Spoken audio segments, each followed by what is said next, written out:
Hey, my name is Shane, and today I'm going to go over a tutorial that I'm making for you. It's just a TBS promo using the inertial bounce preset. It's just an expression. It makes a cool little jiggle effect. You can definitely keyframe this yourself. And there it is right there. It's the flapping blocks. That's a pretty cool effect, and I figured you guys would like to see it. So let's go ahead and get started. First of all, I'm going to go ahead and file, new project. That's going to, get everything going for me. I'm going to resize my windows real quick so I can see what I'm doing. Alright, with a new project, you're going to right-click in the project setting window. You go to New Composition. For this one, I think I'm just going to go ahead and use the HDV HDTV 720 29.97 preset. It makes everything pretty easy for me. For the time and duration, right here, I think I'm just going to do 5 seconds. That's all we should need. I like to title my comps when I make them. So for this one, I'm just going to go ahead and name it TBS Promo. Hold on one second. The color doesn't really matter. You can always change that if you need to, so I'm going to leave that at black. Okay, so first of all, whenever that is in there, that looks great. So what we're going to do first is just go ahead and create the background. So the background, you can do it a couple different ways. The way I prefer to do it, you can either click down here in the timeline and hit Control Y. That brings up a new solid, which is what I like to use. Or you can go to Layer, New, and then Solid right there. Control Y has the hotkey for you as well. So I'm going to just title this one Background or BG, just make things easy. Comp size, you want to keep it the same. And then the color can just be black, because we're going to change that later anyways. So to change this, what I normally do is I go to Effect, Generate, and then a Fill. And that fills it with just a flat color. So we can go up here to the color picker and pretty much change it. I think I'm going to do like a nice darker off yellow green-ish color.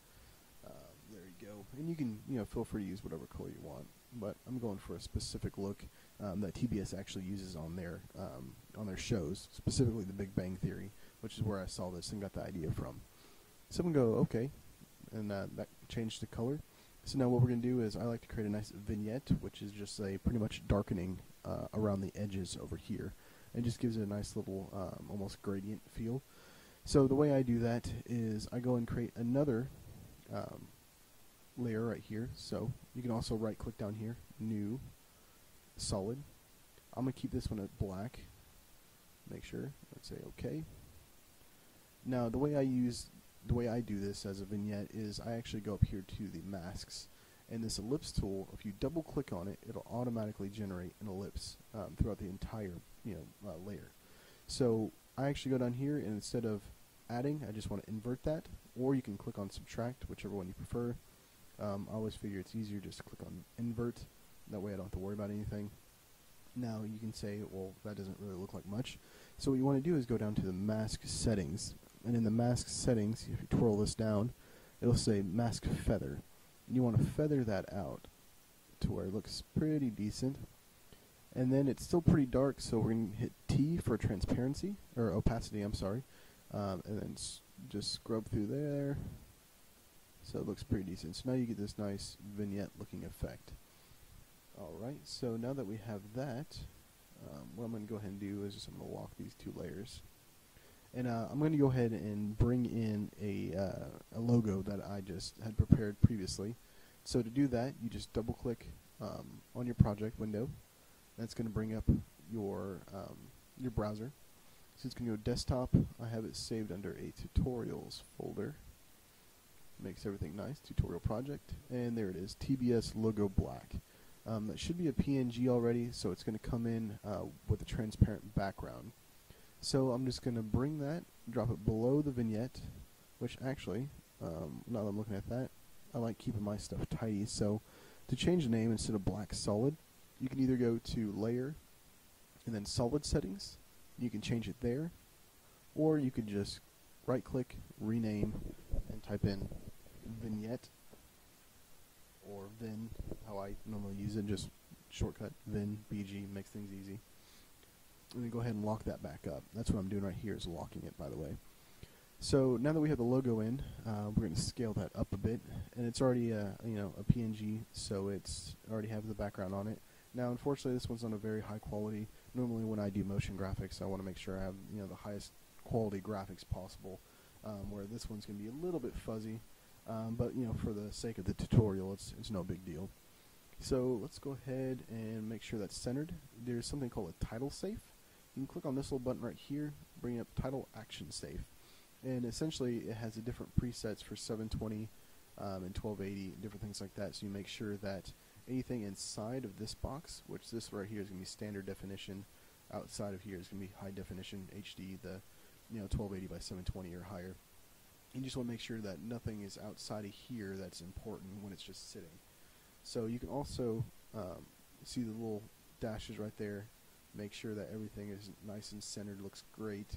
If you want to make sure that it is centered, you can always go to View, and then you can go to, where are my guides? Oh, Show Rulers, Control R. That's another hotkey for it, Control R. And that way you can just drag out like you would in Photoshop or Illustrator, depending on what kind of program you like.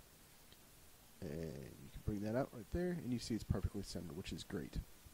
So I'm going to go ahead and hide those real quick so you don't have to see them. So now we're back to that. So essentially what we're going to do is we're just going to do a little bit of animation with this logo. Nothing too terribly fancy.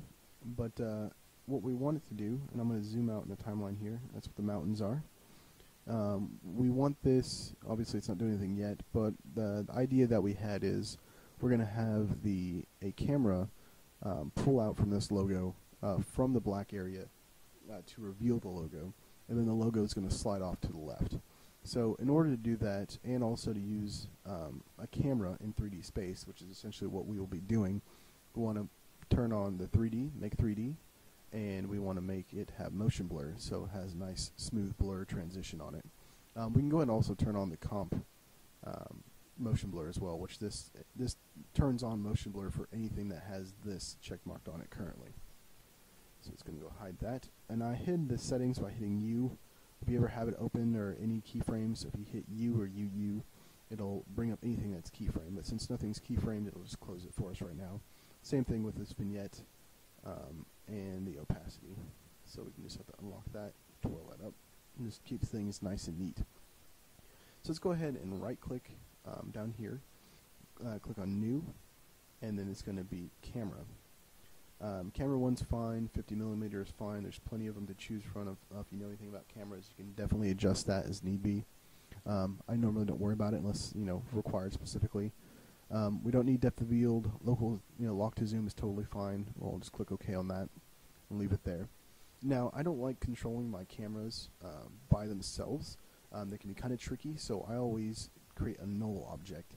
So again, null or new null object. And what we're going to say is pretty much we're going to parent this camera object by grabbing this pick whip right here. So if you see it, it's going to automatically pull out and it's going to try and attach to something. Well, we want to say this camera is going to follow this null position. So we're going to pick whip and just drop it on that null. And I'm going to go ahead and rename this null so we know what it is. I'm just going to type in CC. CC for me stands for camera control. It just makes things totally easier whenever I'm looking for it later on. So essentially for that, we also need to turn on motion blur and the 3D layer. So now whenever we zoom in, you hit P for position. You have the X, Y, and Z value. Now essentially what we're going to do is we're going to be pushing in and then zooming back out. So luckily we already know that's at 0. So what I always do is I keyframe where I want to land first, and then I keyframe where we're coming from. So I'm going to leave this at the very beginning of the timeline, put a position keyframe, move that out say 10 frames or so, and then move in where I want to go. So that way we don't lose our beginning position. And so obviously on this we're landing on the green. Well, we don't want to land on the green, so we also need to move it down a bit. Center it up right there on the black. Zoom in a little bit more. So now whenever we pull out, you can see just the logo. So black to green, you don't know what it is, you're like, oh hey, that's cool. Okay.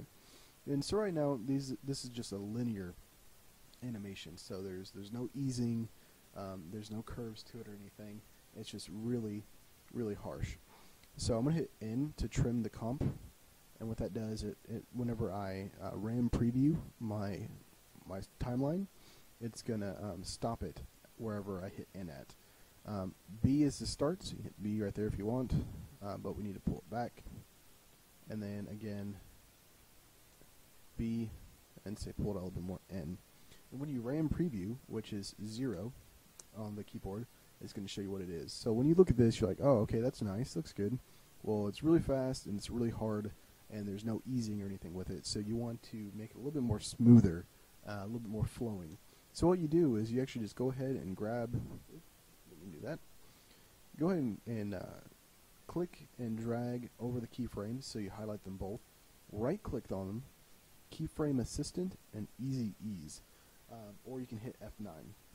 Now easy easing, it's going to make it a little bit more smooth.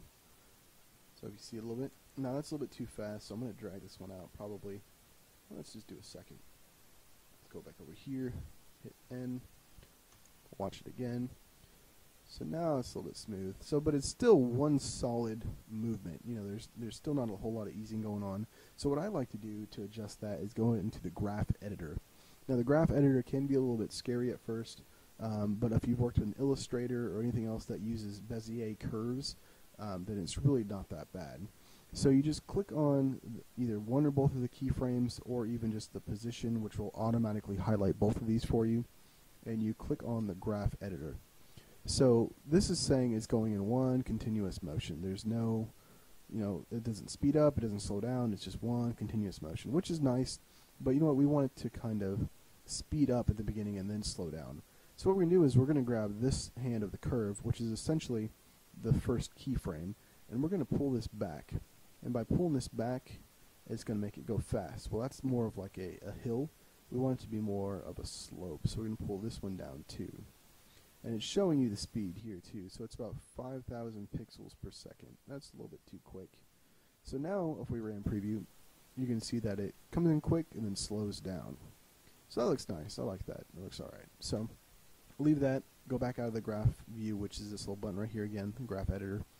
Leave that alone. We can always come back to that later if we need to. We're going to continue with the animation of the logo. Since we have the camera pull already done, well, now to make things a little bit more interesting, we will kind of want to animate the logo to reveal another part, which was the blocks, which we're also going to build pretty quickly as well, just to show you how to do it. It's very simple using shape layers, but first of all, let's just go ahead and animate this. So we already have the camera pull coming out. Woo! Alright, looks good. So now that once it lands, we want it to shift off to the left-hand side to reveal our unfolding blocks with the text on it. So let's go ahead and just grab the logo. We're going to hit P for position. Let's go ahead and, since we already know it lands right here, you can hit J and K to jump between keyframes that you already have. It makes it easy to, if you want to line things up, you know, make sure things are right on the dot, then you're good to go. So we already know that's where the camera lands. We're going to go ahead and click the position. Let's go ahead and move like 20 frames and just drag this guy over, or you can always use the values in the position slider. So now we have a cool little camera animation, and then the logo flies over. So let's go ahead and hit N in the timeline over here to get it going. Just get an idea what we have. Alright, so it comes in, hits, and then goes directly off to the side. Now, same thing with this. It kind of just slides over. It's really not that fun. It looks just very stale and flat. So what we want to do again is left click, drag over these guys, right click, keyframe assistant, easy ease, or F9. These guys are going to be your best friend. Again, we're going to go in here and click on the graph editor. So click on that. See these guys? Well, this time we want it probably, well, let's see. We probably want it to go the other way. We want it to go slow and then kind of fly out very quickly. So you grab the first keyframe, which is that one. Drag it on over. Drag this bad guy over here. Let's try that. Let's see what that looks like. So now it's like, hey, zoom. There we go. So you get a little bit more speed, a little bit more motion blur. It looks really nice going out, you know. and it looks good overall. So we're like, okay, we're happy with that. Go back to everything. So once that animates out, we're going to want to create our blocks to unfold in here as well. So in order to do that, I'm going to hide that real quick. I'm going to lock the camera control and the camera so we don't accidentally move it. Same thing with the logo. So what I normally do to do blocks is I'm going to use a shape layer or a just another layer with a mask on it, whichever you prefer. I'm just going to go and do a shape layer just to make things easy. So I'm going to right click, down here again, new, and we're going to click shape layer this time. And that's just going to create something blank. You're like, oh, well, what happened? Well, the shape layer doesn't actually show anything until you draw something. So you can either use the pen tool like you would in Illustrator or Photoshop, or you can just actually go over here, click left button and hold down on it, and then you get the rectangle tool right there. So the rectangle tool, you're just going to left click, drag out, create your box. That looks good. You can always adjust it later. To make things easy, I'm just going to Control D on the keyboard to duplicate it, and then Control D again. Now to make sure we know which one's which, I'm going to, on the shape layer 1, right click, rename. I'm going to name it top box.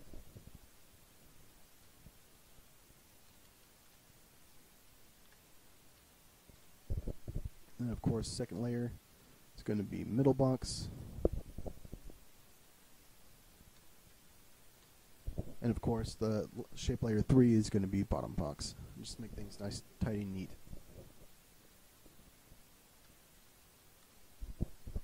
Okay, and you might say, well, what's the point of that? I mean, you can redraw everything, or you can just click on the middle box, hold down Shift, and drag it.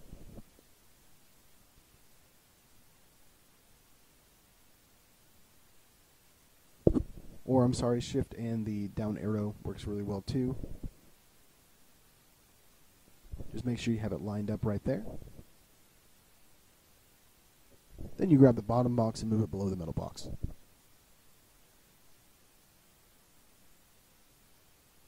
Now, like in the preview I showed you, you don't want all of them the same size. It doesn't look that great. You kind of want a little bit of variety to it. So you just grab the boxes, you double click on the shape layer, and then you just drag it out a bit.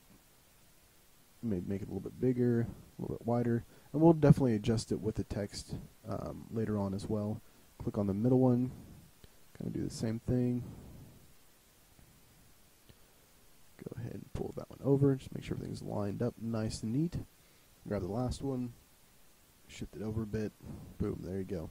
So obviously these aren't in the middle, so you want to left click and shift, hold on shift and click the other ones, and then we can always bring back the guides to look at those things, move it up. So just make sure everything is nice and neat in the middle. And I'm going to actually center it up with the bottom box since that's the biggest one. And then of course center it in the middle with the middle box. So now we know everything's nice and neat in the middle. So the biggest thing about this part is you need to make sure that the anchor point, which are these little guys right here, are going to be at the very top of the box and centered. That way whenever we animate the rotation, it's going to come down from the top and wiggle at the bottom. So if you wanted to do it the other way, then you need to move the anchor point accordingly. Same thing if you wanted them to move, rotate here in the X or Y, you want to move it to the left or right side.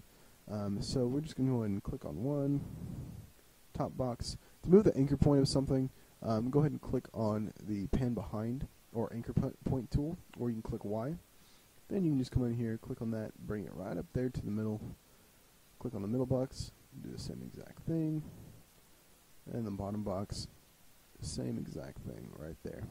So we have those things in there, it looks great. Also, we want to make sure that these three boxes are below the vignette, otherwise it's not going to be encompassing it. So we're going to go ahead and shift click on these things again, and then bring them down here below the vignette. So the next thing we need to do is add the text. So we're not going to animate anything yet because we want to make sure that it's all set up to be easily animated without any issues. So let's go ahead and right click on new text. You want to select the font that you want over here. I prefer Archer. You can use whatever you want really. and then you just start typing, or double click, I'm sorry, on here, the text box, and then you can start typing. So there you go. Obviously we don't want that. So I'm going to say, I think on mine it said I am TBS. So you want to have 3 separate layers though for the text. So we're going to do one that's just an I. We're going to click off of that, bring it up to the top box. We actually want that to be a white. Looks good. Now obviously that's not centered or big enough. So what we want to do is shrink up that box a bit. Shrink it up so you know that it's going to fit. Maybe make it a little bit taller, whichever you prefer. And then we're just going to realign it again.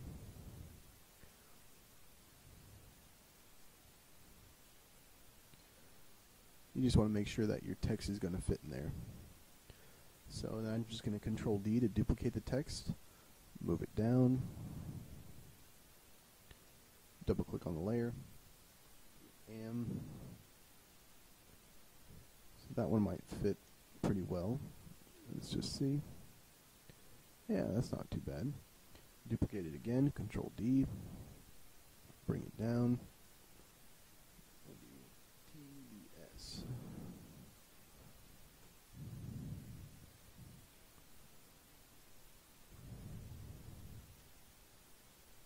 Oop, looks like I accidentally made one too many. There we go. And V is the quick selection for the just select tool up here in the top left. So it's really good to know your shortcuts when working around in this thing, in After Effects specifically, or any other program, whether it's Photoshop, Illustrator, anything else. It just makes things way easier and just a lot smoother. So I'm going to go back in here again, make sure everything's centered. Want to make it look good. You know, TBS is paying you thousands of dollars to make this thing, so you know you want to make it look good. Come back in here, squeeze everything together, and you know, you don't have to use boxes. You can use rounded buttons. You can use whatever you want, really. This is just for the sake of a tutorial, you know, to get the idea behind it. Oh, well, that one's not quite big enough, so let's make it a little bit bigger. There we go. And just to be a little bit different, I think we're going to make TBS a different color as well.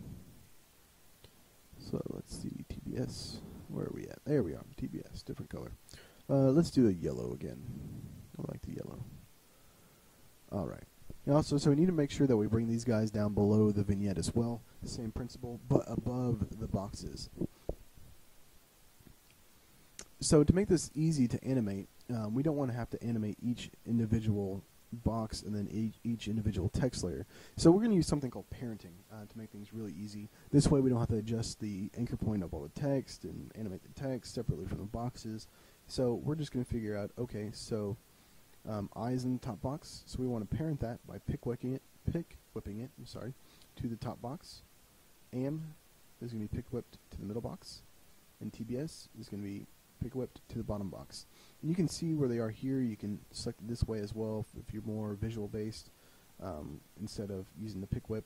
It doesn't matter. So now if you look at it, if you grab the top box, move it around, whoa, look at that. I goes with it. That's great. So whenever we animate the boxes, it works great, looks good, don't have to worry about it. So same thing with what we're going to do here. Since these guys are all 3D, we need to make sure that all these guys are 3D, and we also want to make sure motion blur is turned on. So you can just click and drag on all these guys, or if you want, you can always just click on all of them like that, which is just shift and clicking on all of them, and turning them all on off by clicking that way as well. That way if you see, they're going to come in and out too. Obviously we don't like that. It doesn't look good, so that's just there for that sake. So next part is going to be animating. We're going to grab all 3 of these boxes holding down shift, and we're going to go to the rotation because we want them rotated. Now they're each going to have individual rotation values since they all look a little bit different when it comes to the camera. They're in different planes. So we're going to go ahead and say, oh, that's not the one we want, but hey, you can tell they're all 3D. Pretty cool. Alright, let's go ahead and find the correct one. There we go. So essentially we're going to be rotating down in the X. They're going to be up top, and they're going to fall down, and they're going to wiggle a little bit. Now, you can definitely keyframe this by hand, which I definitely encourage you to try it out first just to see how it would work. Essentially what you would do is you'd keyframe the first one at -93 or whatever you want. Each one's going to be a little bit different. For example, let's see, the bottom box is going to have to be about, let's see, right there, -94. The middle box, -87 should be fine. Top box, let's check that one out real quick. Might need to be a little bit more. It's -85. And you can adjust these accordingly, but since they all are on different height levels, they're going to be different, different ways to see them. So you need to adjust it accordingly. So sorry about that. I'm, stumbling along with my first tutorial. So let's go ahead and continue though. So what you want to do is you want to grab all three of them again, and make sure that you keyframe the X rotation. So that's going to be where it's going to end off at, or start off at, I'm sorry. So essentially you're not going to see them because they're going to be rotated up.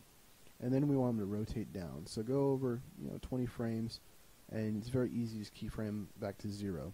So now they're going to animate down just like that. Now you might say, hey, I can see the line, that's not good. So to alleviate that, we're going to click on these guys. Make sure you have them all selected. You're going to hold down Alt and left bracket. And what that does is that cuts the layer, so anything before that you can't actually see. Now you also need to make sure that you do that to the text as well. So you want to grab the text layers as well and do the same thing, Alt left bracket. So that way when you click off, when you get there, you don't actually see anything, and by the time they start rotating, you won't even notice that little line. So now that we have that, everything looks great, and you might be like, hey, how come it's not bouncing? Well, to make it bounce and wiggle, like I said, you can either keyframe it by hand, or you can use a handy little preset that's actually an expression that you modify based on how much of a wiggle you want. And it's made by Graymachine, and it's completely free. I can give you guys the link to the website, or even include it with this video file. And you just install it into your plugins and presets, and it's going to be under, let's see, if you just type in, it's called inertial bounce. And essentially what it does is it takes in mind, using the math equation, it's saying, okay, this is going down 90 degrees. Well, based on that, it's going to swing back X degrees as well, and it's going to swing forward again, kind of like a pendulum. It takes that into effect, and it's like, okay, it's supposed to bounce like this much, depending on how fast and how close together the keyframes are. So to apply it to the actual thing you want to apply it to, you want to find it, which in this case it's X rotation, and you want to go ahead and click on all these, and you want to double click or drop it onto the comp. I always find it easier to double click, and you can see these red numbers now, and that means that there's an expression on it. So now if we run through it, you're going to notice it wiggles a little bit. It has a nice little wiggle, so not too bad.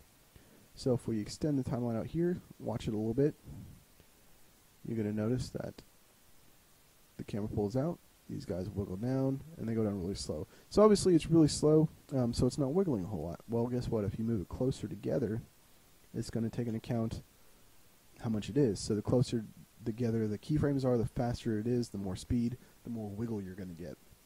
So you're like, hey, that's pretty cool. So it's not just a magic thing that you can go in there and apply and it looks great. I mean, that does look pretty cool, but I always suggest going in there into the expression and adjusting it. So this might be kind of scary at first. If you're looking at the expression, there's like, whoa, all this text, and it's crazy, and I don't know what to do. Well, essentially, you only need the first three things. The amplitude is going to be how much does it actually wiggle, like how high. Frequency is how many times, and the decay is how quickly does it stop. So if we go into the amplitude, say we put it up to 1, it's going to be like insane. It's going to wiggle like crazy. So if you notice, it just flipped out like crazy. Now, if you want that, hey, go for it. Looks great. But what I'm actually going to do is I think it defaults to 0.1. I'm going to try actually 0.2. Frequency, 2 wiggles is fine. Decay, I want it to stop a little bit quicker, so we can do 4. Now we can do Control-All to copy it, to select all, Control-C to copy it. Then we're going to go down to these other expressions, and we're going to paste it in each one. You can also just click on X rotation and copy expression only, and then click on these guys, and then paste it as well. Makes it very easy. So now you get a little bit more smooth effect, a little bit more wiggle, but a faster decay. So if that looks good, you like it, go for it, keep it, looks awesome. Now, the next thing you want to do to get a better looking effect is going to be to stagger them. And by staggering, I mean having the keyframes not all at the same time like they are here. You want them to be offset just a little, just to give that staggered look. So there you go. Drop it down. Oh, and if you notice, I actually went from the bottom to the top. We don't want that. We need to do it the other way.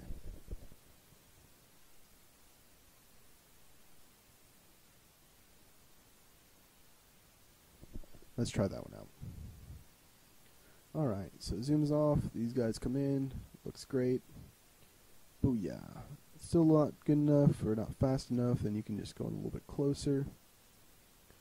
Move one over a little bit more. Now, I like to offset them completely to where when one's finally done, another one comes in. So, and you can hold down Shift to constrain to the nearest point as well. Makes things a little bit easier. So now let's try this again. Slides over and they bump down. There we go. Looks fun. Now again, you got to make sure that you do the Alt and right bracket wherever the frame needs to end on each one. Otherwise, you'll see the line beforehand, and you don't want that. Cut those off. Play it again.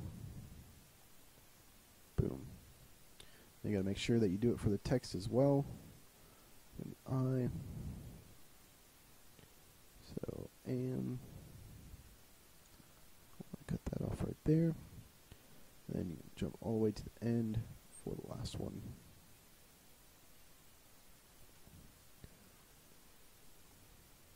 There you go. I am TBS. Now you can add, I always say feel free to go in there, tweak it a little bit. If that's a little bit too bumpy, then and you don't like it, then don't mess with it. Go in there and change the settings if you need to. I like to right click, go to new, add a light, and just say, yeah, everything's okay. And what that does, whenever you have 3D folding objects, it shadows it very nicely so you can see whenever it unfolds that it actually gives a lot more depth to everything. So, there you go.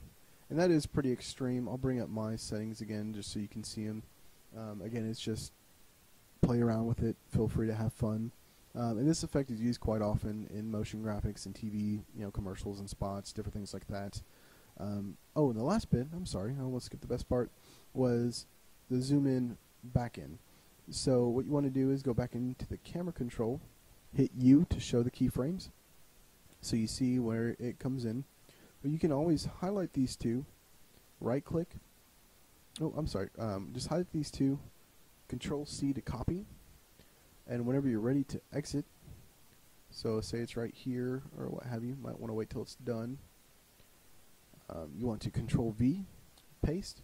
Now that freaks out because it's actually just copying it exactly the same way. So now you need to right click on them, go to Keyframe Assistant, then Time Reverse Keyframes. So it remembers what you did on the pull in, but it does it the opposite way and pushes in this time. So on this one you might need to push in a little bit more because obviously you still see all the text. So you need to keep pushing in until you're on black, and there you go. Yeah, that is pretty crazy. You probably need to tone that down a little bit, but you get the idea, and it all looks good. On mine, I think I added a bit of a rotation to it, so you could see, a little bit more dynamic to it. So let's go ahead and save this real quick as tutorial _1, and I'm going to show you mine real quick again. It probably only took me about 10 to 20 minutes to put this together, the actual comp. So, I mean, obviously mine looks a little bit different because, I took a little bit more time to clean it up. There's the rotation to go in, the zoom out, the speed. It's a lot of fun. You can add a little shadow like I did to match this one on the logo. You can animate that out. I can always show you guys how to do that too later on. And just, have fun with it. There's lots of different things you can do. And again, the inertial bounce is great to use. You don't have to use it, but you know what? It's free, and it's one of those things that speed up your workflows. I mean, because I could have definitely animated this by hand. It would have taken me, maybe 10 to 20 minutes to do it. And this little free preset, which is just an expression, saved all that for me. So, well, thanks for listening, guys. If you have any questions, feel free to, ask me after class. Or my email address is Shane, or I'm sorry, it's SCAPPELLE, the number